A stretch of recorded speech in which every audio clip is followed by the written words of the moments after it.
Olá, pessoal. Vamos iniciar agora a aula sobre reações em meio aquoso e precipitação. Então, vamos lá. Então, vamos estudar as reações em meio aquoso, ou as soluções aquosas e precipitação. Então, para isso é necessário a gente conhecer a solubilidade, né? E uma substância ela é solúvel quando você coloca ela em água e você vê que forma uma única fase. E qual é o limite de solubilidade? O limite de solubilidade é 0,1 mol por litro. Né? Então, substâncias que dissolvem mais do que isso são classificadas como substâncias solúveis. Aquelas substâncias cuja solubilidade é menor do que esta, né, do que esse limite, são consideradas substâncias insolúveis. E, portanto, elas precipitam na solução. As substâncias solúveis são classificadas como eletrólitos ou não eletrólitos. Né? Eletrólitos vêm da relação com a condutividade na solução, né, da solução. Então, a solução conduz eletricidade, ela é chamada de uma solução eletrolítica. As soluções que formam eletrólitos, ou, desculpe, as soluções formadas por eletrólitos contêm íons em solução, e as soluções formadas por não eletrólitos, né, contêm moléculas em solução. Elas ficam intactas na solução, apesar de elas serem solúveis, né, dessas substâncias serem solúveis, as moléculas ficam intactas na solução. Os eletrólitos ainda podem ser classificados como eletrólitos fortes ou eletrólitos fracos, dependendo de quanto eles conduzem de eletricidade na solução. Quando a gente mistura duas soluções de eletrólitos fortes, a gente tem a formação de um composto que é insolúvel e que, portanto, precipita na solução. E essa solução, ela é chamada de essa reação, perdão, é chamada de reação de precipitação. A reação de precipitação ela pode ser apresentada como uma reação iônica completa, onde você vê as quantidades e a presença de todos os íons na solução, ou ainda de uma reação iônica simplificada, onde os íons espectadores, que são aqueles que não participam do precipitado, são removidos, né, dando origem, então a essa reação iônica simplificada. As reações de precipitação têm várias aplicações. Uma delas é a produção de compostos em solução. Você pode pegar duas soluções que combinadas formam o composto desejado que vai precipitar. E depois você separa esse composto de interesse. Elas também podem ser usadas para fazerem análises qualitativas, onde você pode confirmar a presença de um íon fazendo uma reação de precipitação, ou ainda fazendo uma análise quantitativa, quando você quer saber quanto tem por exemplo, de um elemento numa solução, aí você precipita ele, né, e mede a quantidade de precipitado e relaciona com a quantidade do elemento que você tinha inicialmente na solução. Esse tipo de análise é chamado de gravimetria. Vamos lá. Conhecimentos que você deve dominar: identificar substâncias como eletrólitos e não eletrólitos, escrever equações iônicas balanceadas e equações simplificadas para reações que envolvam íons, usar as regras de solubilidade para selecionar soluções apropriadas que, ao serem misturadas, produzem o precipitado desejado. A gente vai ver uma tabela onde vocês podem ver essas regras. E identificar quais precipitados que possam se formar na mistura de duas soluções. Desculpa, é um precipitado só, né? Identificar qualquer precipitado que possa se formar na mistura de duas soluções. Os três tipos principais de reações químicas são as reações de precipitação, que a gente vai ver agora, as reações redox e as reações ácido-base. Aqui do lado, a gente vê um exemplo de uma reação de precipitação. Então, a gente mistura aqui o cromato de potássio, que é essa solução amarelinha, com uma solução aquosa também de nitrato de prata, que é incolor. Quando a gente mistura os dois, forma-se então um precipitado, uma substância insolúvel, que nesse caso é o cromato de prata. Muitas reações químicas ocorrem em solução, particularmente em água. Por isso, veremos quais espécies ocorrem em uma solução aquosa. Uma substância solúvel se dissolve em grande quantidade em um determinado solvente. Quando falamos de solubilidade, sem mencionar o solvente, estamos nos referindo a soluções aquosas, né? Uma substância insolúvel não se dissolve significativamente em um solvente especificado, considera-se normalmente uma substância insolúvel quando ela não se dissolve mais do que 0,1 mol por litro. Então, este aqui é o limite de solubilidade ao qual me referi no slide de apresentação. A pedra calcária, ou pedra giz, ela é formada por carbonato de cálcio, cuja solubilidade é 0,1 grama por litro ou 1,1 vezes 10 a menos 4 mol por litro. E, portanto, ela é considerada insolúvel, né, porque esse limite está abaixo de 0,1 mol por litro. Essa insolubilidade é importante para o meio ambiente, porque morros e construções de pedra calcária não são significativamente desgastados pela chuva. A gente vê só esse desgaste ocorrendo, por exemplo, em monumentos perto de regiões onde você tem a incidência de indústrias, né, que contaminam o ar, e esse ar faz com que a chuva fique ácida, aí você tem o ataque, né? Mas se você tiver uma chuva em condições ambientalmente corretas, você não vai ter isso. Justamente porque esse composto, né, o carbonato de cálcio, é insolúvel em água. Um soluto, ele pode existir como íon ou molécula, né? Ele pode formar espécies carregadas ou só existir como uma molécula. Podemos descobrir a natureza do soluto se a gente descobrir se a solução conduz ou não corrente elétrica. Como corrente é um fluxo de cargas, somente soluções que contêm íons conduzem eletricidade. Existe uma concentração muito pequena de íons na água pura, que equivale a 10 a menos 7 mol por litro. Só que essa quantidade é tão baixa que não permite a condução significativa de eletricidade. Eletrólitos. Um eletrólito ou uma solução eletrolítica é uma solução que forma íons em solução. É uma substância, desculpe, que forma íons em solução. Os sólidos iônicos solúveis em água são eletrólitos porque tornam-se livres quando separados pelas moléculas de água. Então, a gente tem um exemplo aqui, ó. O cloreto de sódio, né, é um sólido, então a gente tem aqui o íon sódio e em cinza, né? E em verdinho a gente tem o íon cloreto. E em contato com essa superfície, a gente vai colocar uma série de moléculas de água, que vocês estão vendo aqui em vermelho e branco. Aí o que acontece? As moléculas de água vão solvatando, né, esses íons e separando eles na solução. E aí eles ficam livres para conduzir eletricidade.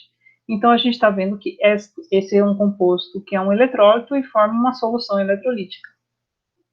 Alguns eletrólitos, como os ácidos, existem como moléculas, que só formam íons quando se dissolve, né? Que é o caso, por exemplo, do HCl. Quando a gente coloca ele em água, você tem a separação do H+, e do Cl- formando íons na solução. Um não eletrólito é uma substância que não forma íons em solução e se dissolve para dar uma solução que a gente chama de não eletrolítica. Então, por exemplo, soluções de acetona, que a gente está vendo aqui, ou glicose, que está logo aqui embaixo, né, em água, são soluções não eletrolíticas. O termo eletrólito também é usado em outro contexto para indicar um meio, tal como uma solução líquida ou um sólido poroso capaz de conduzir eletricidade por migração de íons. Bom, esses dois compostos são não eletrólitos. Quando a gente coloca eles em água, eles permanecem inalterados. Você não tem quebra das ligações químicas aqui.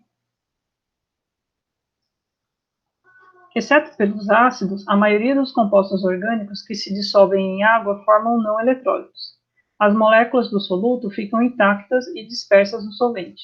Então, aqui a gente observa uma molécula de metanol envolta por moléculas de água. Então, ela é considerada um não eletrólito, formando soluções não eletrolíticas. Os eletrólitos, eles podem ser classificados ainda em eletrólito forte e fraco. Um eletrólito forte é uma substância que está presente quase totalmente na forma de íons em solução, tais como ácidos fortes, como HCl, bases fortes, como NaOH, e compostos iônicos solúveis, como NaCl. Um eletrólito fraco é uma substância incompletamente ionizada em solução, como no caso aqui a gente tem o ácido acético. Um eletrólito forte é melhor condutor de eletricidade do que um eletrólito fraco, né? Sabendo-se aqui que os dois, por exemplo, para comparação, tem que estar na mesma concentração. Aqui na figura, a gente vê, por exemplo, que uma solução de água pura, não conduz eletricidade. A gente vê que a lâmpada aqui, que tem os fios imersos e 2 eletrodos em contato com a solução, não conduzem eletricidade. Agora, se eu colocar um eletrólito fraco, por exemplo, 1 mol por litro de ácido acético, e aqui 1 mol por litro de HCl, ou NaOH, ou NaCl, o que a gente vai observar é que, como o ácido acético é um eletrólito fraco, uma parte dos íons, uma parte desse composto vai se ionizar, né, formando íons em solução. Mas vamos dizer que seja mais ou menos 10% desse 1 mol por litro que eu coloquei.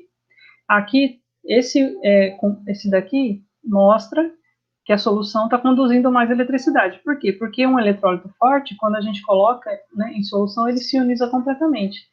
Então, todo o HCl, por exemplo, que eu colocar aqui, vai estar ionizado na forma de H mais e Cl-. Bom, vamos a um exemplo aqui. Teste I.1a. Identifique as substâncias como eletrólito ou não eletrólito. Então, ele quer saber se é um eletrólito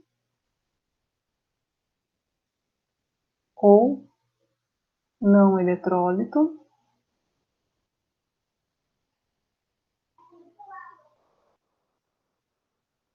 E ele também quer saber qual essas soluções, né, conduzem eletricidade. Quer saber também se conduz ou não eletricidade.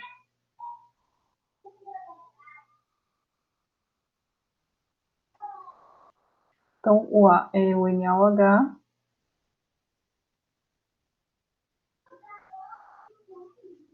E o B é o Br2. Então, a primeira análise que a gente faz é a seguinte: ó. Esse composto, ele tem aqui o cátion, né, que é o sódio, e o ânion, que é o íon hidróxido. Então, ele forma aqui um composto iônico. Né? É um composto iônico. Outra coisa que a gente sabe é que esse composto iônico, ele é solúvel em água. Se vocês não souberem essas propriedades, vocês podem procurar na internet antes de resolver as questões, né? Então, esse composto iônico, ele é solúvel em água. Solúvel em água. Além de ser solúvel em água, ele é uma base forte, né? Então, ele está completamente ionizado na solução. Portanto, ele é uma base forte. Vou colocar mais informações do que está ali na resposta, que isso vai ajudando a vocês a entenderem. Então, como ele é uma base forte, ele forma um eletrólito forte. Né?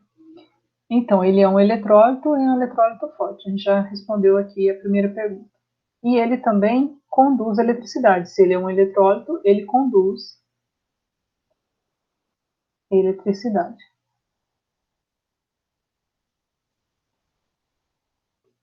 Ok? Então, essa é a resposta. Vamos ao B. No caso do B, é o Br2. Então, o bromo é uma substância que forma um composto que a gente chama de molecular. Composto não, né? Porque não é composto, substância, perdão. É uma substância molecular.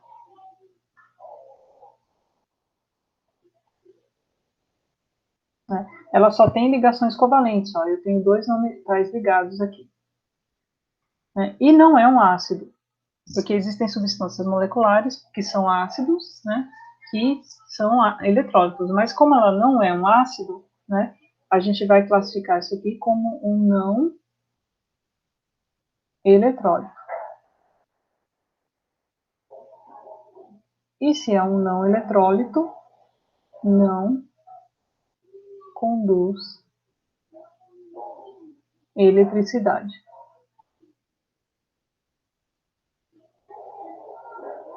Está respondido aqui. Vamos responder também teste I1B. Então, I1B. Identifique cada uma das substâncias como eletrólito ou não eletrólito e diga qual delas conduz eletricidade quando dissolvida em água. Então, ele está fazendo a mesma pergunta. Ele quer saber se é um eletrólito ou não eletrólito.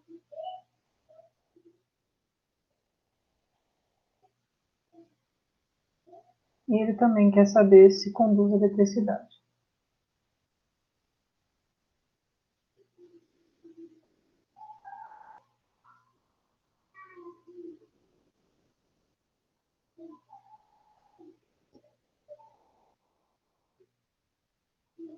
Vamos lá. Composto do A ou substância do A é o etanol. Então, CH3, CH2, OH. Então, vamos lá. Esse aqui é um composto molecular.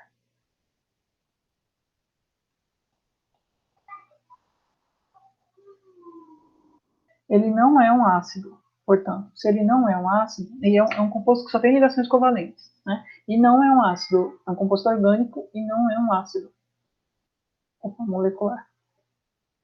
Então, como ele não é um ácido, um composto orgânico que não é um ácido, ele é um não eletrólito.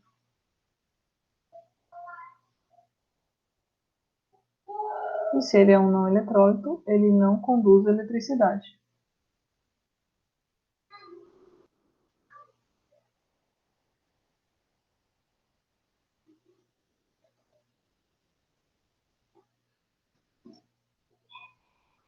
Vamos ao B. O B é o nitrato de chumbo. Então, Pb, NO3, 2, aqui.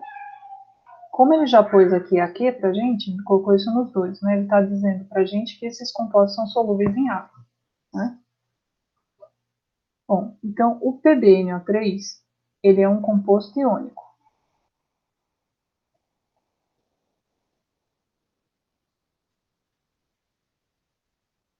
Como ele é um composto iônico, solúvel em água, ele é um eletrólito forte e que, portanto, conduz eletricidade. Vamos continuar a apresentação.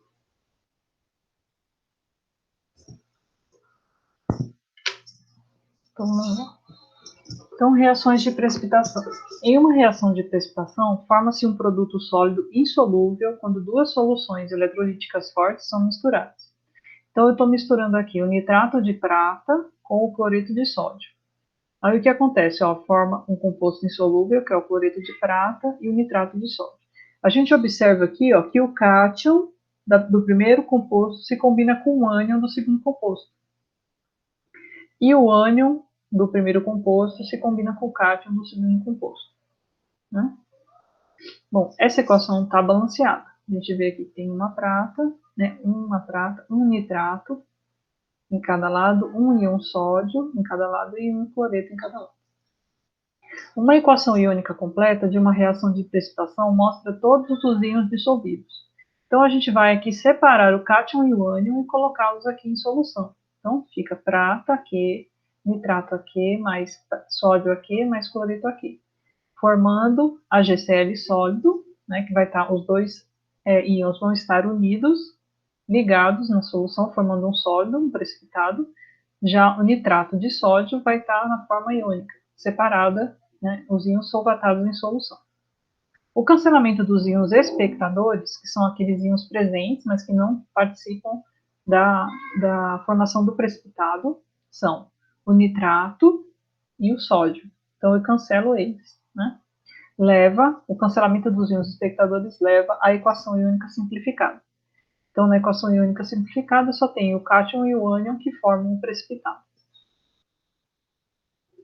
Aqui eu tenho um exemplo dessa reação que a gente acabou de ver. Então, a gente mistura duas soluções incolores, que são o cloreto de sódio, né, em meio aquoso, e o nitrato de prata em meio aquoso. E quando eu misturo os dois, forma um precipitado de coloração branca, que é justamente o cloreto de prata. Bom, aí observando aqui a reação iônica completa, eu vejo todos os íons em solução. E aqueles que formam o precipitado estão aqui embaixo e os que ficam em solução estão suspensos, né? Aí, retirando os íons espectadores, que são, no caso, o sódio, né, o íon sódio e o íon nitrato, eu tenho só os íons que formam o precipitado, na reação iônica simplificada. Vamos agora escrever uma equação iônica simplificada. Então, vamos a esse exemplo. Então, este é o exemplo I.1. Então, ele quer a equação iônica simplificada.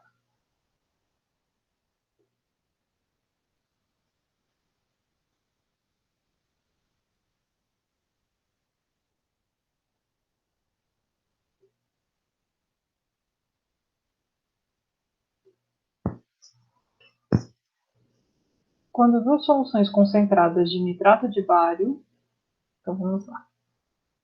Vamos escrever aqui. Nitrato de bário, BaNO3,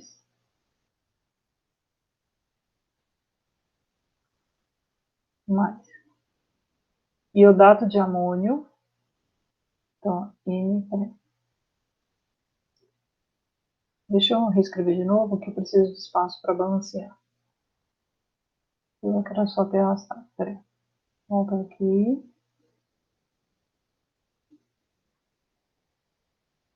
Mais.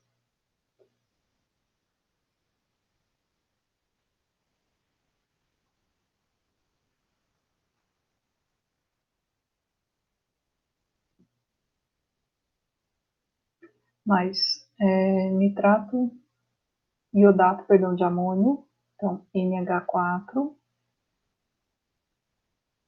IO3. Então, quando eu misturo essas duas soluções, forma-se o iodato de bário sólido. Ele já está dizendo para a gente qual é o precipitado. BaIO3, 2. Então, como ele é o precipitado, a gente coloca sólido. Então, o que é que sobrou aqui? Ó? Então, eu combinei aqui o bário com o iodato, como iodato de bário, sobrou para a gente o nitrato de amônio. Então, aqui forma NH4, que é o cátion, e NO3, que é o ânion. Aqui. Aí a gente tem que balancear, né? Então, por exemplo, aqui, ó, a gente tem dois iodatos, eu posso colocar um 2 aqui. 2 iodatos, tá vendo? Essa espécie todinha ali, o IO3 menos. Tem 2 aqui, eu vou colocar 2 aqui. Com isso, eu tenho 2 íons amônio, então eu coloco 2 aqui. Isso vai fazer com que eu tenha 2 íons nitrato. Também tem 2 íons nitrato aqui. E bário, só tem um íon bário. Pronto. Então, a equação está balanceada. O que a gente vai fazer agora? Essa reação é a reação de precipitação, certo? Completa, né? Então, eu vou escrever assim, equação, como se diz? Abreviar, equação de precipitação, ou reação de precipitação. Equação de precipitação, vou chamar de EP. Ixi, não consigo escrever EP. Pronto. Agora a gente vai fazer aqui a equação iônica completa. Ok? Então, eu vou colocar todos os íons presentes aqui. Então, eu tenho aqui o bário, Ba2+, aqui. Se tiver com dúvida, é só olhar na tabela periódica, ver as cargas dos íons, ok? Para alguns elementos é possível, para outros você tem que saber ter uma tabela de ânions, por exemplo, né? Os cátions são mais fáceis do que os ânions. Os cátions monatômicos são mais fáceis de determinar a carga do que os ânions poliatômicos, né? Que são na maioria poliatômicos. Então, aqui eu tenho o nitrato, então 2 vezes NO3 menos, aqui, mais 2 NH4 mais, aqui, mais 2 IO3 menos, aqui, formando o iodato de bário, que está no estado sólido, então eu não vou separar os íons, mais 2NH4 mais aqui, mais 2NO3 menos aqui. Bom, o que a gente vai fazer agora é a equação iônica simplificada, que é o que ele está perguntando, né? Então, aqui, para isso, eu tenho que cancelar os íons espectadores. Então, por exemplo, o íon nitrato ele aparece 2 vezes aqui nos reagentes. Aí eu vou lá nos produtos e cancelo. O íon amônio também, ó, ele aparece 2 vezes aqui e 2 vezes aqui. Então, sobrou para a gente somente os íons que formam o precipitado. Então, é o bário aqui, mais 2 e ó, 3 menos aqui, formando o iodato de bário. Prontinho, está resolvido, né? Então, essa equação agora aqui é a equação iônica simplificada.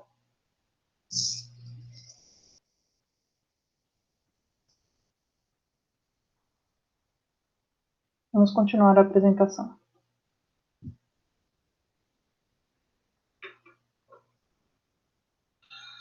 Aqui tem mais 2 testes para quem quiser fazer.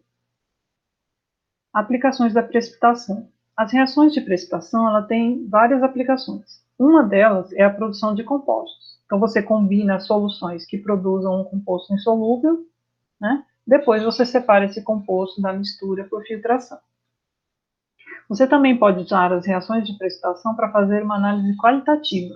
Então, você pode saber, por exemplo, se você tem prata numa solução, você tenta precipitar ela com cloreto, forma cloreto de prata. Aí você separa, né, o precipitado e você verifica, então, que tem, por causa da formação do precipitado, a indicação é que você tem prata, se formou precipitado, né? Lógico que você tem que fazer uma série de etapas para ir eliminando íons interferentes, né? Para conseguir ter certeza de que você está identificando ali o composto que você tem interesse. Você também pode fazer uma análise quantitativa, né? Que é a determinação da quantidade de uma substância ou elemento presente na amostra. Então, por exemplo, nesse exemplo do cloreto de prata, você pode precipitar o cloreto de prata, pesar ele, né? Você lava o precipitado, tem uma série de estratégias na parte prática para garantir que você tenha o precipitado mais puro possível. Depois você tem uma sequência também de etapas para você poder pesar essa massa. E aí você determina quanto tem de massa de precipitado e, consequentemente, quanto tinha do elemento ou da substância de interesse. Essa análise quantitativa ela pode ser feita através da análise gravimétrica, nessa análise, a quantidade de substância presente é determinada pela medida de massa. Nessa aplicação, um composto insolúvel precipita e o depósito é filtrado, como a gente está vendo aqui nessa figura, né? O precipitado é esse composto, parece que é branco, né? E a solução é meio amarelinha. E aí você pode precipitar e separar o composto que te interessa. Esse precipitado é pesado e a quantidade de uma das substâncias em uma das soluções originais é calculada. Esta é uma técnica muito utilizada no monitoramento ambiental de chumbo e mercúrio, né? Porque esses formam compostos insolúveis em água. Aqui, pessoal, a gente tem uma tabela onde estão apresentados os padrões de solubilidade para vários compostos iônicos que são comuns em soluções aquosas. Então, a gente tem à esquerda aqui os compostos que são solúveis e à direita os compostos que são insolúveis, né? Então, por exemplo, os compostos dos elementos do grupo 1 da tabela periódica são solúveis, né? Os compostos de amônio são solúveis. Os cloretos, brometos e iodetos são solúveis, exceto os de prata, mercúrio e chumbo. Então, como é que a gente usa essa tabela? Então, por exemplo, o cloreto de sódio, o sódio é do grupo 1, ele é solúvel em água, mas o cloreto de prata é insolúvel. Depois a gente vê aqui, ó, os nitratos, acetatos, cloratos e percloratos são todos solúveis. Os sulfatos são solúveis, exceto os de cálcio, estrôncio, bário, chumbo, mercúrio e prata. Se você tiver, por exemplo, sulfato de sódio, sulfato de amônio, sulfato de lítio, de potássio, todos eles são solúveis. Vamos ver aqui os compostos insolúveis. Então, eu tenho carbonatos, cromatos, oxalatos e fosfatos, exceto do grupo 1 e combinados com o íon amônio. Então, se eu tiver, por exemplo, carbonato de sódio, ele é solúvel, porque o sódio é do grupo 1, mas se for carbonato de cálcio, ele já é insolúvel. Se for carbonato de magnésio, que é do grupo 2, ele já é insolúvel. Sulfetos, exceto dos elementos do grupo 1 e 2, e amônio, são insolúveis. Os sulfetos são insolúveis, exceto os desse grupo. Hidróxidos, óxidos, exceto os dos elementos do grupo 1 e os elementos do grupo 2 abaixo, no período 2. Né? Então, esses são insolúveis. Okay? Então, vamos fazer um exemplo aqui. Vamos lá. Predizer o resultado de uma reação de precipitação. Aqui eu vou fazer também a representação da equação iônica simplificada. Ó. Escreva a equação iônica simplificada da reação. Então, ele quer a equação iônica simplificada.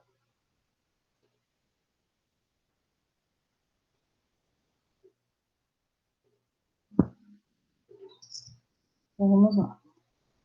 Então, esse aqui é o exemplo I.2. Então, vamos à reação.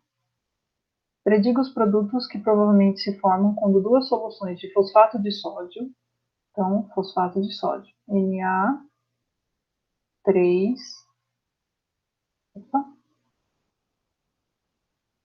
Na3PO4, aqui. Deixa eu fazer isso daqui mais organizado do que o outro, peraí. Então, vou colocar aqui a reação de precipitação.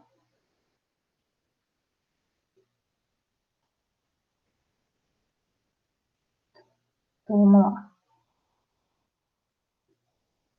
Então, o composto é fosfato de sódio. Então, Na3PO4. Aqui, mais nitrato de chumbo. Então, PbNO3.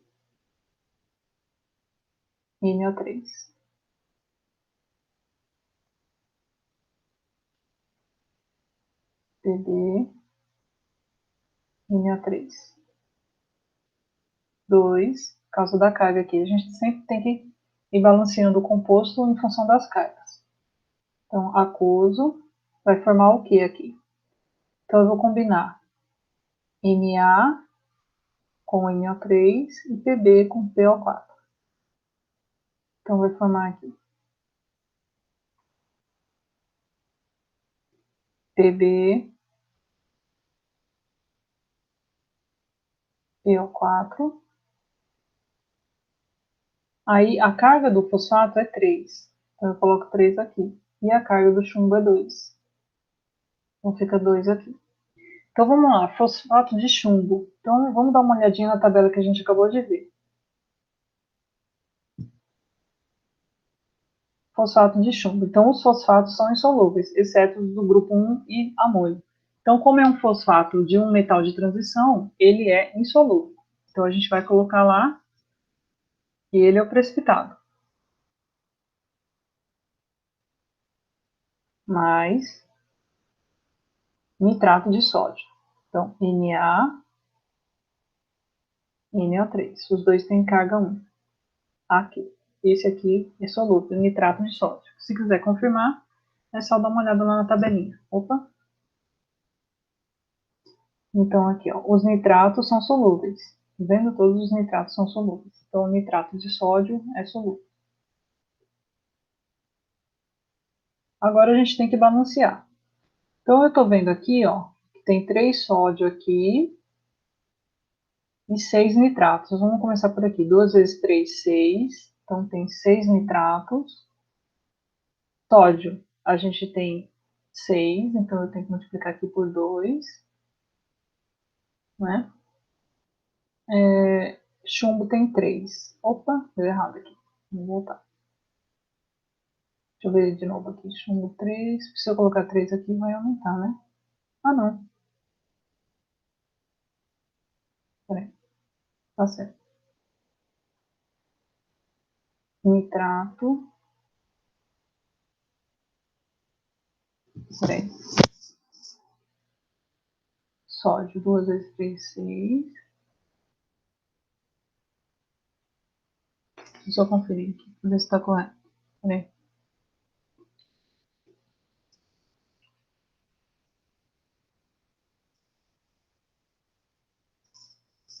Certo. Vamos conferir de novo, ó. 2 nitratos aqui.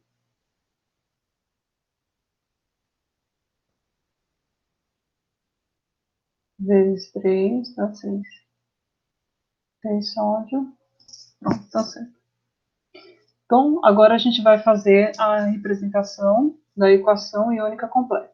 Então, vamos escrever aqui equação iônica completa.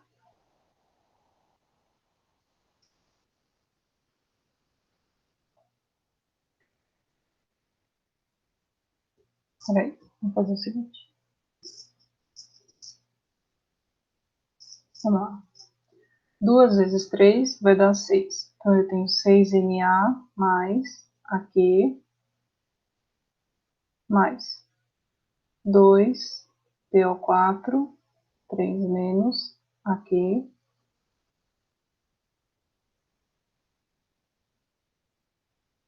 mais 3PB2 mais AQ, mais 2 vezes 3, 6, NO3 menos AQ, formando PB3, PO4, 2, sólido, mais 6 Na mais AQ, mais, vou colocar aqui embaixo, 6 NO3 menos AQ. Então, a gente vai cancelar os íons espectadores aqui. Vamos lá. A gente tem o sódio, então tem 6 íons sódio e 6 íons sódio aqui, íons, né? E nitrato, a gente tem 6 aqui, 6 aqui. Agora, vamos colocar a equação iônica simplificada. Equação iônica simplificada. Então, vai ser 2, opa, pode ser, 2PO4, 3 menos AQ, mais 3 PB2 mais AQ, formando PB3, PO4, 2, sólido. Okay? Só voltando aqui ao balanceamento, ó. Vamos entender melhor isso aqui. Ó, o PO4, ele está presente aqui, e aqui ele está indicando 2. Então, a gente pode colocar um 2 aqui. Aí, 2 vezes 3, 6 íons sódio. Aí, a gente põe 6 aqui. 6 íons sódio vai implicar em 6 íons nitrato. Então, a gente tem que colocar um 3 aqui, porque está multiplicado por 2, para dar 6. E 3 Pb, 3 chumbo. Então, aqui já está 3 chumbo. Então, prontinho, está balanceada a equação. Assim que se balanceia. Bom, vamos seguir em frente.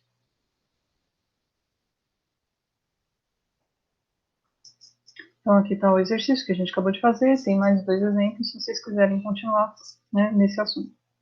Aqui a gente tem as referências, né, do Atkins e Jones, a referência do Atkins e Jones, e a leitura recomendada é o capítulo Fundamentos 1. E aqui 3 questões para vocês responderem. Muito obrigada pela atenção e até mais.